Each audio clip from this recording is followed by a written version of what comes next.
네, 우크라이나의 무기 지원 가능성을 열어둔 듯한 대통령 발언의 파장이 어디까지 이어질지, 또 정부는 러시아, 또 중국과의 관계를 어떻게 관리해 나갈 계산인 건지 짚어볼 부분이 적지 않습니다. 대통령실 취재기자 나와 있습니다.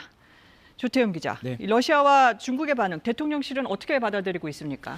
예, 일단 외교 채널로 항의가 들어온 건 없다고 합니다. 네. 앞서 보신 러시아와 중국 대변인이 공개적으로 한 말 정도라는 건데 예상했던 수준이고 또 자국의 원칙을 밝힌 것 아니냐 이 정도라는 게 대통령실 분위기입니다. 이 정도 수준의 반응을 예상했다면 대통령 발언에도 계산이 깔려 있다라는 얘기인가요? 이번 발언을 보면 한미 정상회담 직전이라는 시기 또 외신을 통하는 방법 이거는 뭔가 계산이 있다고 봐야 할 겁니다. 네. 우선은 한미 정상회담에서 이게 우리의 목소리를 높이는 명분이 될 수 있을 겁니다. 미국 정부는 당장 환영한다라는 입장을 밝혔거든요. 미국이 핵 전략 자산을 제공하는 확장 억제의 강화 그리고 공급망과 기술 협력 같은 안보와 경제 분야에서 우리가 얻어야 하는 게 적지 않다 하는 게 대통령실 기류입니다. 네. 이 밖에도 유럽을 상대로 한 방산, 원전 수출이나 또 향후에 있을 우크라이나 재건 사업 참여 같은 데도 도움이 될 수 있을 걸로 보입니다. 네.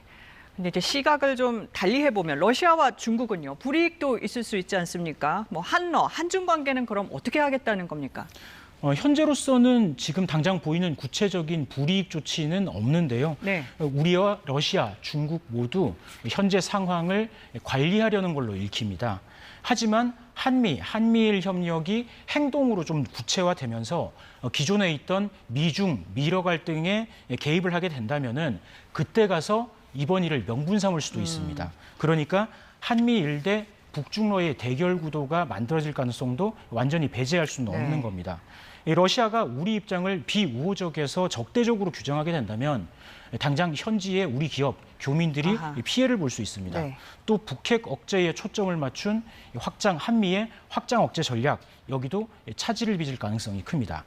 이런 데 대한 관리 방안은 아직까지는 뚜렷하게 없는 걸로 보입니다. 이런 상황을 놓고 정치권에서도 논란이 계속되고 있죠.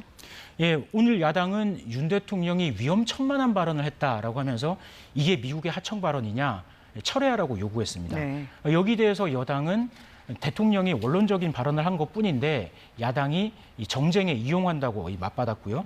이처럼 국내에서도 논란이 되는 발언이라면 왜 굳이 이 시점인지 이게 어떤 목적인지 이 국민들에게 좀 설명이 있어야 될 텐데 앞서 보신 것처럼 원론적인 발언이다라는 정도가 전부입니다. 네. 이른바 균형 외교에서 서방 중심의 가치 외교로 무게를 옮기겠다라고 이런 정책적인 판단을 했다면 좀 더 실익을 따지고 설명하는 게 좀 필요하지 않나 싶습니다. 네. 오늘은 여기서 정리하죠. 조태원 기자 잘 들었습니다.